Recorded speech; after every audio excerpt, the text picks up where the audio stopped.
Bonjour à tous et bienvenue dans ce premier épisode de notre nouvelle série de Web Talk qui est dédiée à l'innovation dans le secteur des infrastructures.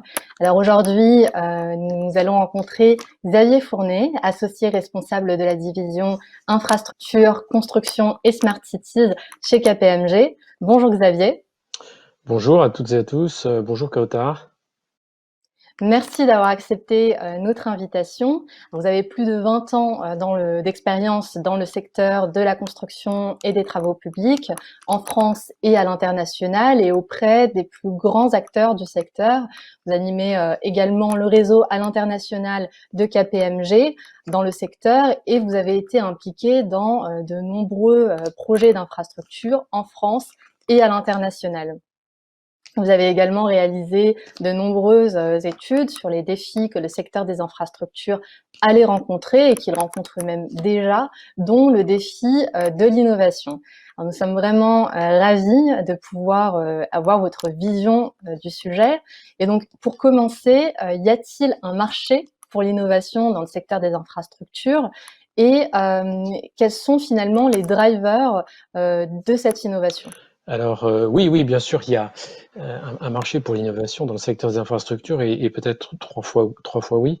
Il y a trois principaux drivers, mais je voudrais revenir juste sur le fait que effectivement, grâce à notre réseau KPMG, nous sommes évidemment des observateurs sur le territoire français, mais aussi des observateurs internationaux de ce qu'il se passe dans le secteur des infrastructures au niveau mondial. Et ça nous permet d'avoir cette vision sur l'innovation. Et d'ailleurs, nous conduisons depuis maintenant 3 ans une enquête sur l'innovation dans le secteur des infrastructures. Et la première leçon, et c'est des premiers drivers sur la place de l'innovation dans ce secteur des infrastructures, la première réponse, c'est que plus une entreprise est innovante, plus elle est performante. Et ça, toutes les enquêtes qu'on a fait depuis, justement, je le rappelais, 1 ou 2 ans, nous le dit. Il y a une adéquation très forte entre les entreprises qui s'estiment innovantes, hein, donc et qui ont mis en œuvre un certain nombre d'innovations, qui ont investi dans l'innovation et leur performance à, par exemple, délivrer des chantiers en temps et en heure, à délivrer aussi leur performance opérationnelle. Donc ça, c'est le premier driver, c'est-à-dire que innovation, ça égale performance. Et ça, c'est vrai en particulier dans le secteur des infrastructures, mais bien évidemment dans d'autres secteurs. Le deuxième driver, je dirais, c'est que, comme les spectateurs le savent, c'est que le secteur des infrastructures, c'est un secteur où les marges sont relativement faibles. Hein, les niveaux de marge opérationnelle sont globalement compris entre 4 et 8%. Et dans ce secteur, tout vecteur qui permet une amélioration de la valeur ajoutée, eh bien, est le bienvenu. Et donc, l'innovation qui va permettre d'améliorer évidemment la productivité. Donc ça, c'est très, très important pour les entreprises du secteur. Et puis, la deuxième chose, c'est que ça va également augmenter la valeur des ouvrages et des infrastructures qui sont construites par les grandes entreprises. Et donc, vous voyez bien que plus vous augmentez la valeur de ce que vous vendez, et ben plus vous pouvez en tirer des bénéfices. Donc voilà, ça c'est le deuxième driver.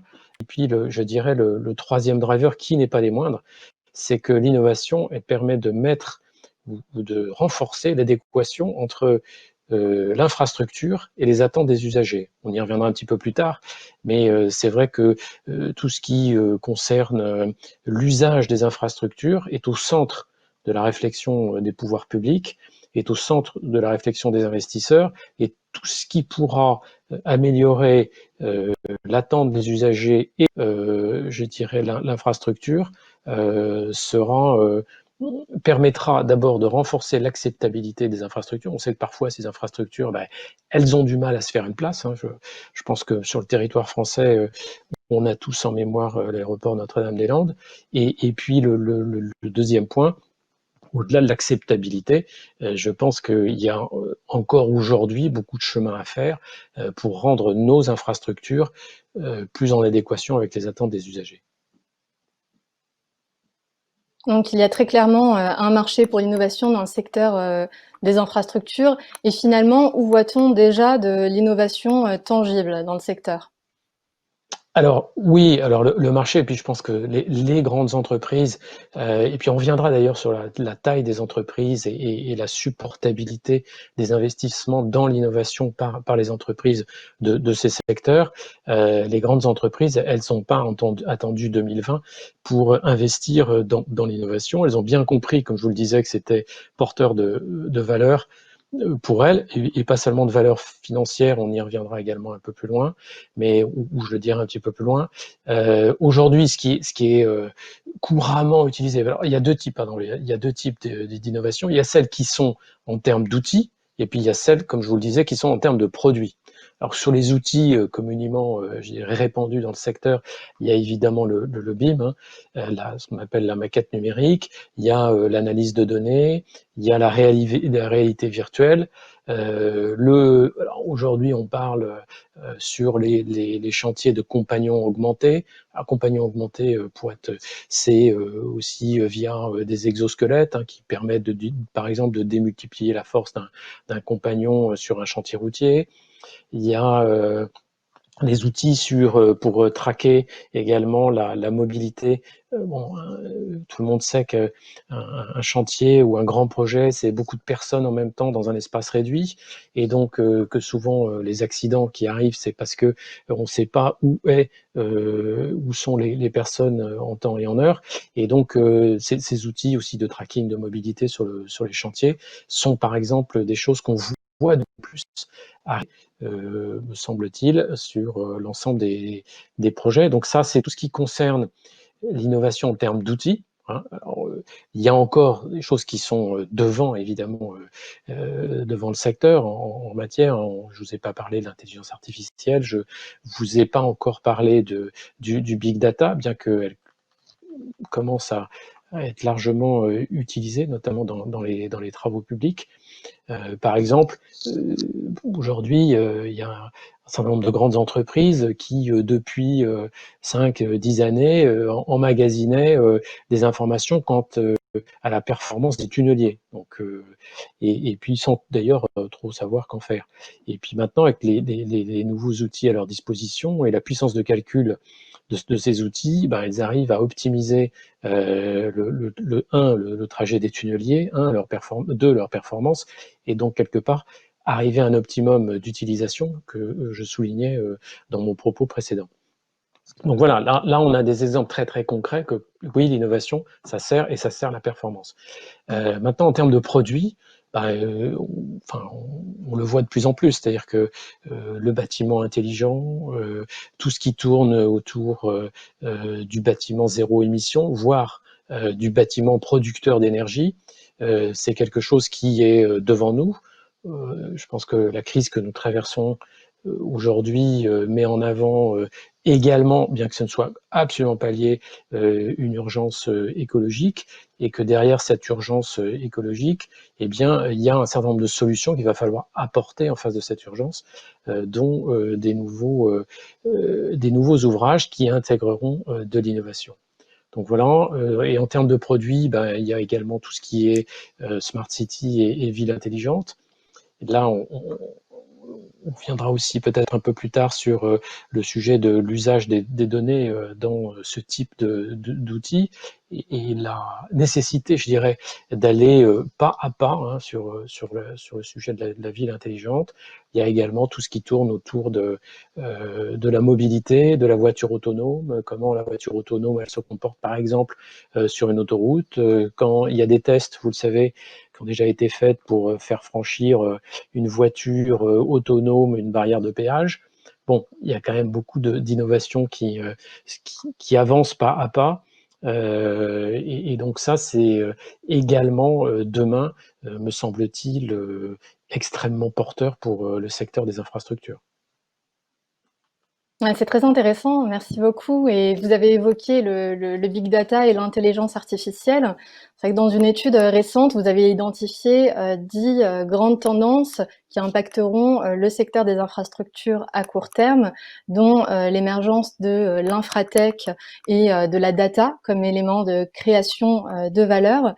Est-ce que vous pourriez nous parler un petit peu plus en détail de ces deux dernières tendances?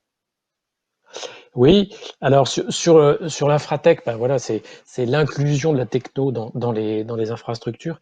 Donc ça, c'est quelque chose qui commence à émerger. La question qu'il y a derrière l'infratech, c'est la technologie.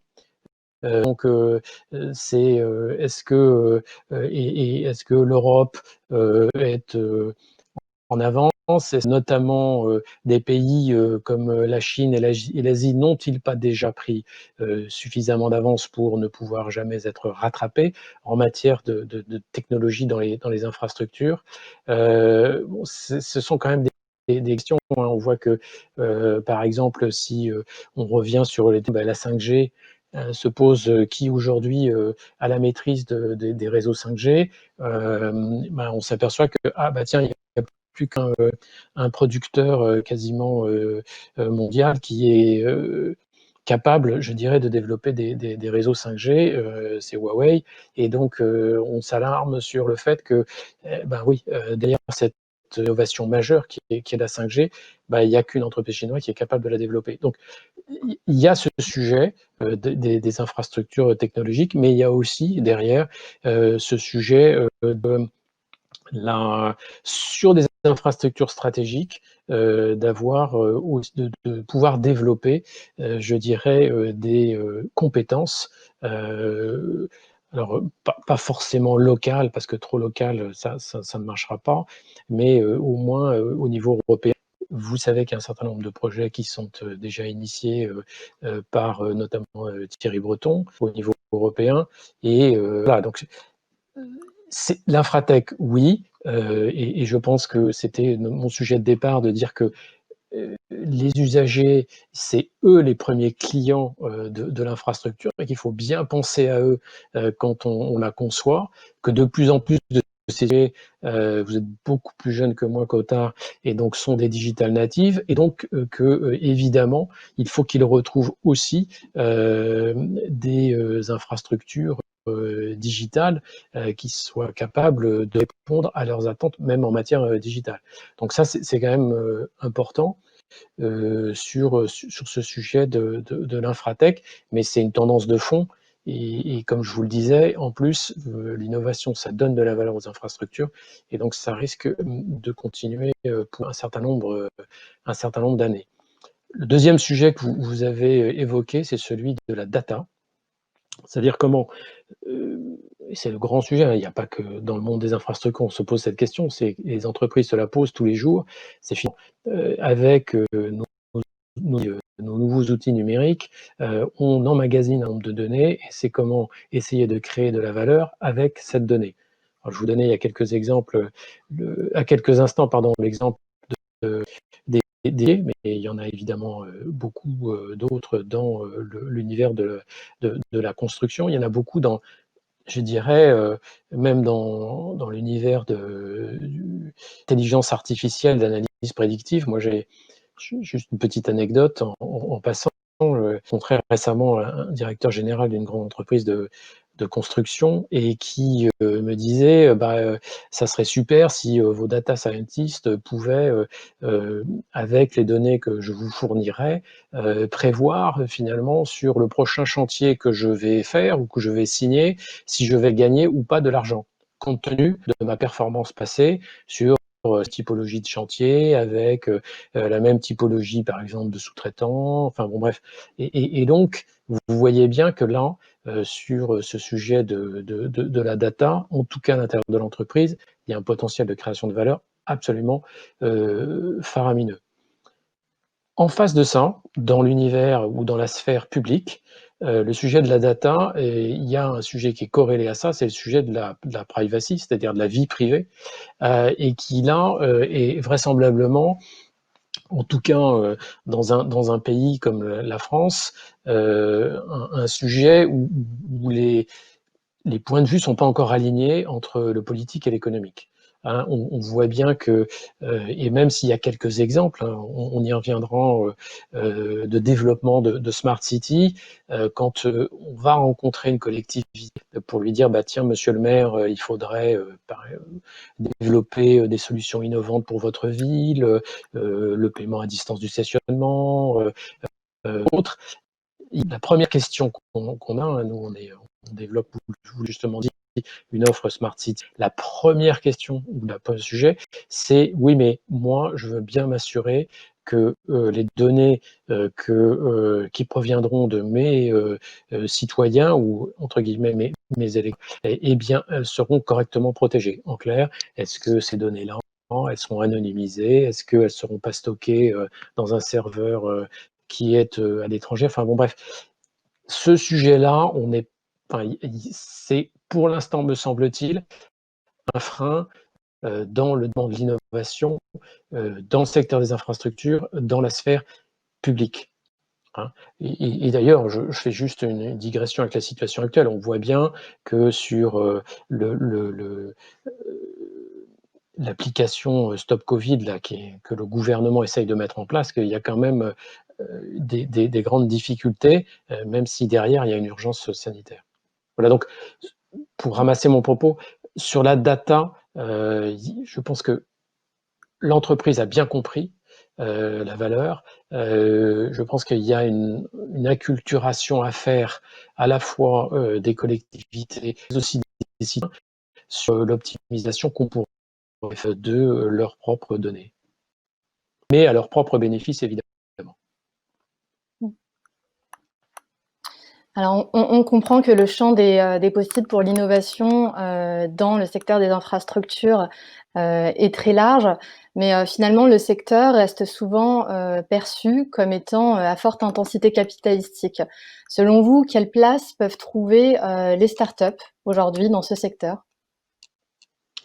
Alors, je pense que les startups, elles ont deux vertus majeures. D'abord, ce sont des superbes agitateurs d'idées. Hein, et c'est vrai que dans des grands groupes ou dans des groupes, je veux dire, ou même des belles ETI, voilà, et surtout, vous l'avez, on l'a déjà dit, surtout dans un business de long terme, eh bien, voilà, avoir des gens qui réfléchissent court terme avec des idées de rupture, alors que ça vous a pas échappé, mais quand même les techniques de construction utilisées pour les ouvrages, elles sont là depuis très longtemps et on a le sentiment que même s'il y a eu un coup d'accélération ces dernières années, on est quand même sur des méthodes relativement traditionnelles. Donc voilà, il y a cet effet un peu coup de pied dans la fourmilière qui est un rôle important pour les startups. Et puis après, je pense que ces startups, elles ont toute leur place dans l'écosystème des infrastructures et je dirais même plus particulièrement en France, parce qu'en France, on a un sujet, c'est que, ou en tout cas un avantage, c'est qu'on a les leaders mondiaux des infrastructures. Hein. Vous regardez, que ce soit les Vinci, les Bouygues, les Eiffage, et puis après les investisseurs, on a des fonds d'investissement qui sont Meridiam mais d'autres qui sont extrêmement pointus.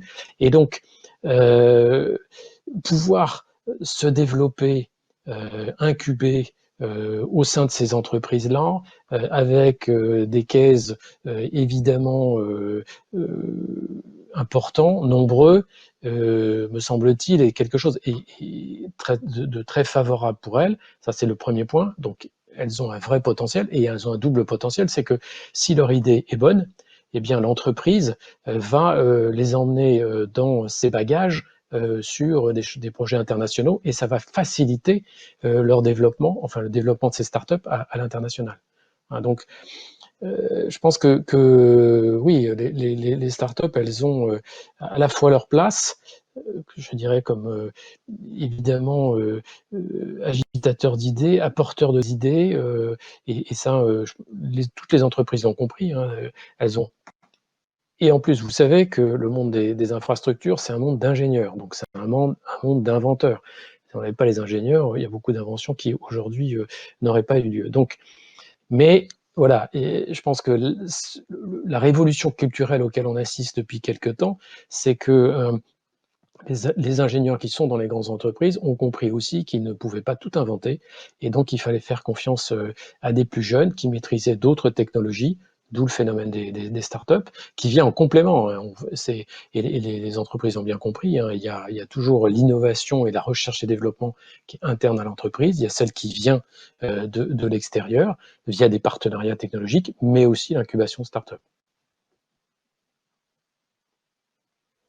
Alors, une autre question que l'on se pose, donc le secteur des infrastructures est à la fois résilient et s'inscrit dans le temps long.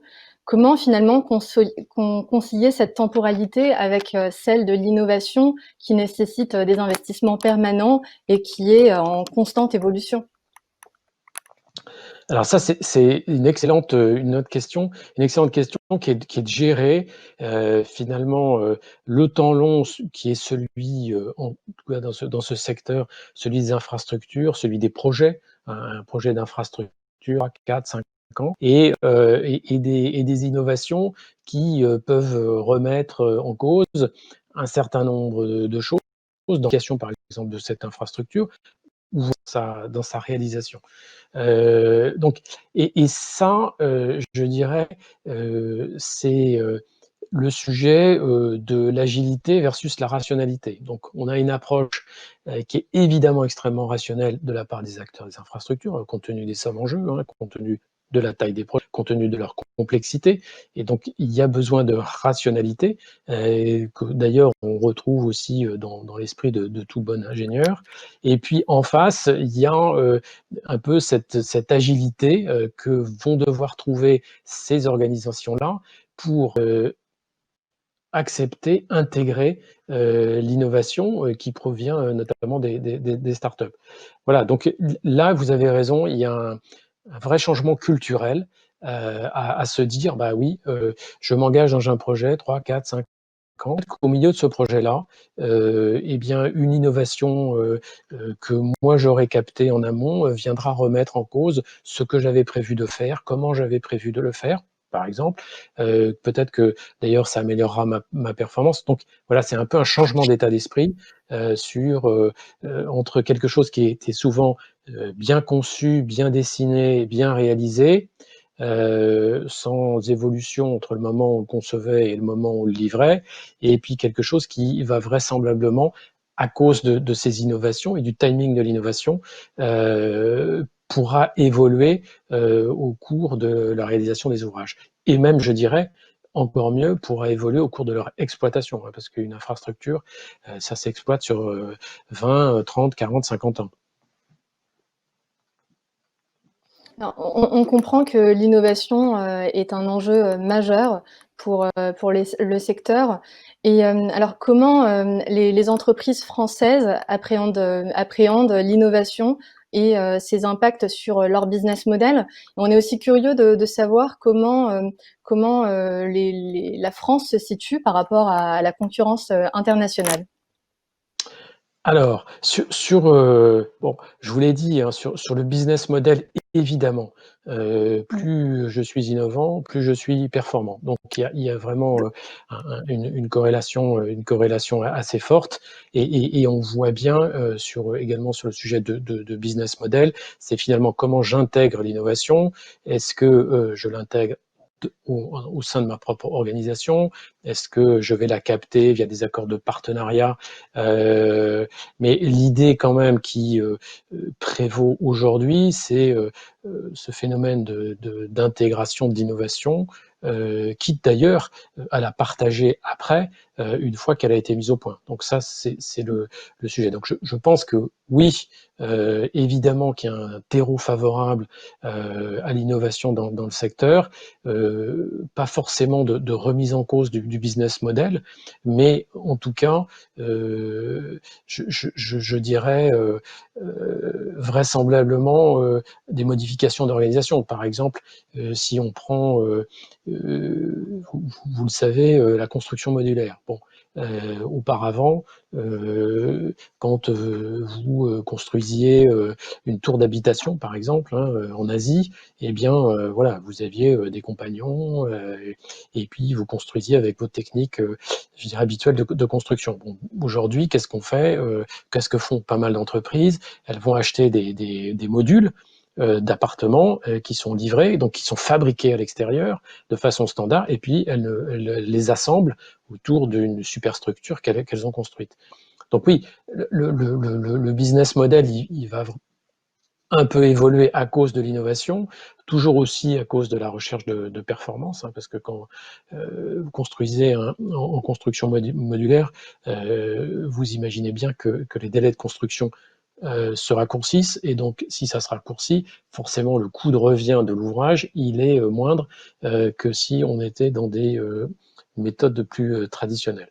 Donc ça, c'est quelques exemples sur la transformation des business models et sur le fait que je suis innovant, je suis performant. Il y a un deuxième point qui est important et qu'il faut introduire également dans l'analyse, c'est que, et que montrent d'ailleurs un certain nombre de nos études que j'ai mentionnées auparavant, c'est que plus je suis innovant, plus je suis attractif pour les jeunes talents. On y reviendra un peu tout à l'heure, mais il y a une corrélation très forte. Comme je vous le disais, la génération qui arrive, c'est une génération qui est digital native, qui ne comprendrait pas que ce qu'elle utilise dans une sphère, qu'elle a utilisé dans une sphère privée, puis dans une sphère au début et puis ensuite étudiante, elle ne le retrouve pas dans la sphère. Et donc toute inadéquation entre le niveau d'attente sur ces sujets-là, entre ce dont disposent les jeunes aujourd'hui dans leur sphère privée ou étudiante et celle de l'entreprise, va faire en sorte que votre entreprise ne sera plus attractive. Et ça, dans une compétition des talents que tout le monde connaît, même si la crise du Covid-19 va vraisemblablement ralentir un petit peu cette compétition, on pourra y revenir un peu plus tard. Je pense que oui, l'innovation, c'est aussi un facteur d'attractivité, et c'est en cela que ça peut changer les business models. Si vous n'êtes pas attractif, vous n'aurez pas les talents, et si vous n'avez pas les talents, eh bien, je pense que la pérennité de votre entreprise pourrait être remise en cause à moyen terme. Ça, c'est une partie de la réponse. La deuxième partie, c'est où en est la France. Ben, la France, elle n'est pas si mal positionnée finalement, hein. Je pense que la France, elle est très active. Comme je vous l'ai dit, elle a la chance d'avoir des grands groupes. Quand vous êtes grand, ben, vous avez un peu plus de puissance financière et donc un peu plus de moyens pour investir dans l'innovation. Et donc la France, évidemment, elle est pas en retard, et les études le montrent, hein, par rapport à la plaque Amérique ou la plaque Asie. Je pense que en matière d'infrastructure et d'innovation des infrastructures, il n'y a pas de retard. Par contre, évidemment, tous ces efforts d'innovation vont nécessiter, je dirais, une agrégation. Et moi, je suis intimement persuadé que le niveau européen est le bon niveau pour agréger l'innovation et en faire un vecteur de prospérité pour l'Europe et évidemment pour les entreprises qui sont européennes. Donc ça, c'est le deuxième point que je voulais porter à votre attention. Puis le troisième, c'est le sujet que l'innovation, ça coûte cher. Et comme ça coûte cher, bah, et je le disais juste avant, bah, c'est que il faut avoir des moyens. Et si on n'a pas les moyens, donc les petites entreprises, elles vont vraisemblablement, pour ne pas être hors jeu, à la fois en matière de solutions innovantes, mais aussi en matière d'attractivité des talents, évidemment, elles vont devoir se regrouper. Et donc moi, je suis assez certain que à l'avenir, le phénomène d'innovation va aussi entraîner une consolidation du secteur pour avoir des entreprises de taille intermédiaire ou de grande taille qui pourront supporter les investissements nécessaires aux innovations. Alors, vous avez parlé de la nécessité d'innover pour pouvoir, d'intégrer de l'innovation à son entreprise pour pouvoir attirer les talents. Mais l'innovation, finalement, dans le secteur pose aussi la question de l'engagement humain pour des professions qui sont peut-être un peu moins sensibles aux technologies et qui pourraient pourtant bénéficier d'innovations à plusieurs niveaux de la chaîne de valeur, dont la phase de construction et d'exploitation. Comment relever ce défi-là?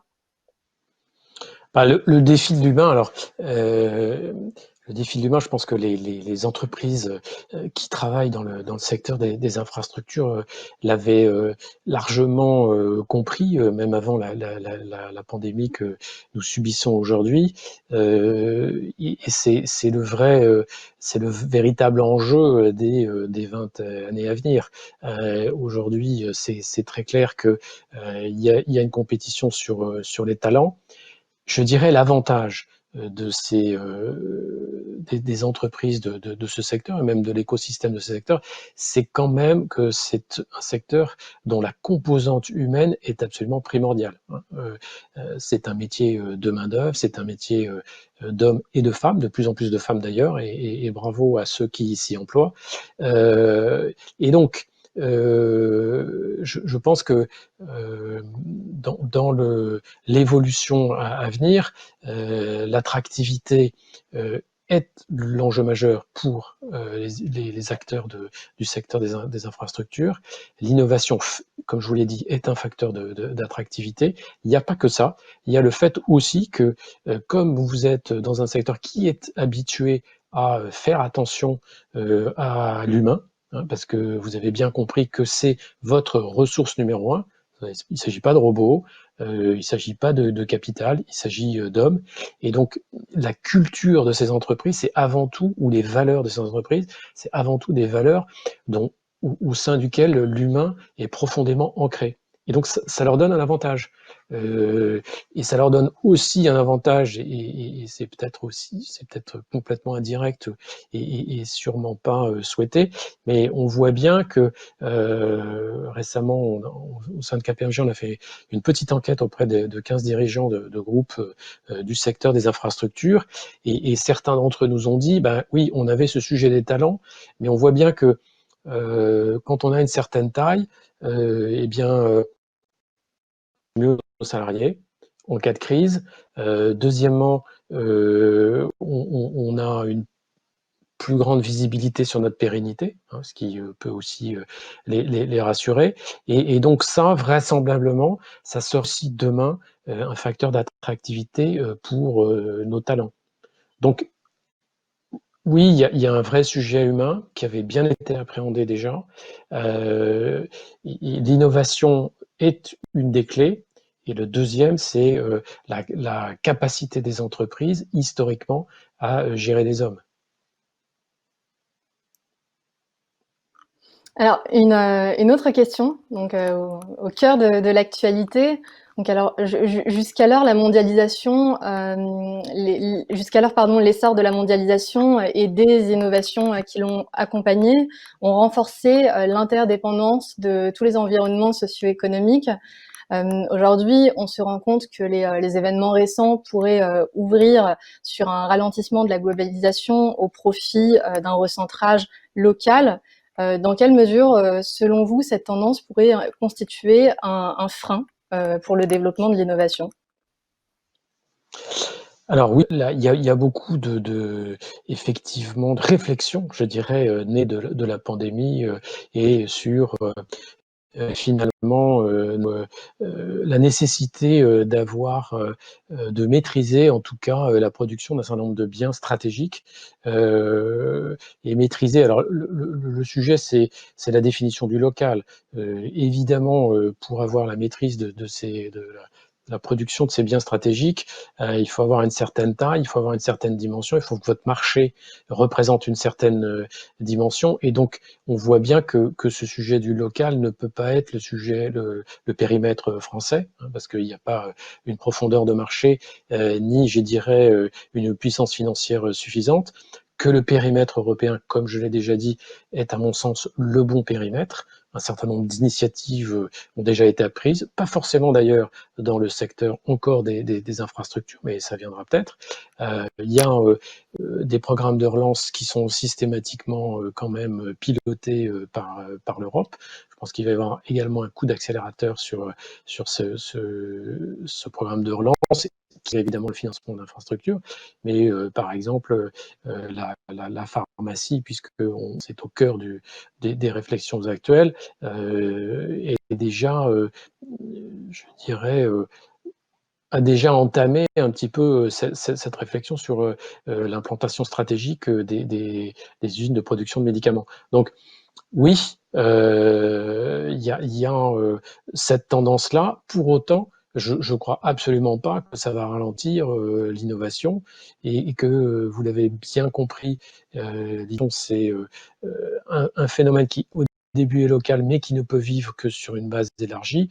Et donc avoir des grands programmes d'innovation européens, ce que beaucoup appellent de leur vœu, me semble une excellente initiative et que dans ces, je dirais, programmes, il y ait une enveloppe réservée aux infrastructures, c'est-à-dire l'innovation dans les infrastructures, ça semble également une excellente idée. Bon voilà, il y a aujourd'hui sur le territoire national un certain nombre d'initiatives qui sont prises, à la fois dans le cadre de clusters, je dirais d'innovation, donc, ou d'incubateurs, ou de choses comme ça. Et je pense que ce fourmillement-là, il faut qu'il prenne une dimension européenne. Et il pourrait être évidemment encouragé s'il y avait ces grands programmes de relance qui étaient annoncés et qui vont, j'espère, se transformer. Alors, et pourriez-vous nous parler, nous donner un exemple d'une innovation ayant été intégrée à un projet d'infrastructure ou à une infrastructure, et quels ont finalement été les bénéfices pour le projet d'infrastructure ou l'infrastructure et éventuellement la collectivité? Alors, puisque vous parlez de connecter, moi, la première idée qui vient, c'est le programme One Dijon, hein, qui a consisté, comme vous le savez, à mettre en place une smart city ou une ville intelligente ou une partie de la ville intelligente au sein de la collectivité, de la communauté urbaine de Dijon. Donc c'est un projet qui a été lancé il y a plusieurs années, qui concrètement se réalise et a été mis en œuvre depuis à peu près 2 ans. Et bon, je pense que évidemment les usagers en matière, par exemple de sécurité, de fluidité de la circulation, en matière même de leurs propres informations, ont été très, très, très satisfaits. La collectivité, je pense également, et des entreprises pilote, puisqu'il s'agit d'un prototype, et on sait toujours que les prototypes, bah, ça coûte cher, et que ce qui rapporte, c'est, je dirais, la déclinaison du prototype sur d'autres collectivités. Donc, il y a un vrai plus pour les usagers. S'il y a un plus pour les usagers, bah, il y a forcément un plus pour la collectivité. Et je pense que peut-être l'équation qui reste encore à résoudre, c'est de savoir s'il y a un plus pour les entreprises qui innovent, hein, parce que derrière cette ville intelligence, il y a énormément d'innovation, énormément de numérique, des capteurs pour réguler la circulation, des capteurs pour assurer la sécurité, des capteurs pour mettre en place un éclairage intelligent. Enfin bon, bref. Donc il y a une techno importante. Et aujourd'hui, à la fois les constructeurs et les opérateurs de cette technologie, eh bien, il faut qu'ils s'y retrouvent, autrement ils vont s'essouffler. Et donc voilà, je pense que le vrai sujet, c'est le prototype, ça a une vertu, c'est de montrer que ça marche, et ça marche. Maintenant, il faut passer à la production d'échelle, et là, j'espère que dans les années, en tout cas nous, on y travaille, hein, on travaille sur d'ailleurs plusieurs projets de Smart City chez KPMG. Et on voit bien que ça commence ça commence. Alors vous savez qu'il y a un calendrier électoral aussi en France, que ce calendrier électoral a été largement décalé à cause de la pandémie, notamment dans les grandes villes, hein, puisque c'est là où généralement il y a le plus de débats entre le premier et le deuxième tour. Et donc ça va retarder un petit peu les investissements en matière de ville intelligente, mais pour autant, il y a pas mal de candidats qui avaient ça dans leur programme. Donc, on pense que le marché va décoller sur des périmètres qui ne seront pas totalement globaux. Je rappelle aussi que Google, qui avait lancé un programme très très ambitieux de ville intelligente dans un quartier de Toronto, l'a abandonné il y a quelques jours. Donc voilà, je pense que la vertu de One Dijon, c'est de montrer que ça marche sur un périmètre raisonnable, que vrais usagers et les collectivités s'y sont retrouvés. Les acteurs ne peut-être pas encore, qu'ils demandent évidemment, je vous le disais, à dupliquer ce type d'expérience, sachant que derrière One Dijon, il y a aussi des économies d'énergie, des économies de carbone et un vrai apport pour l'environnement.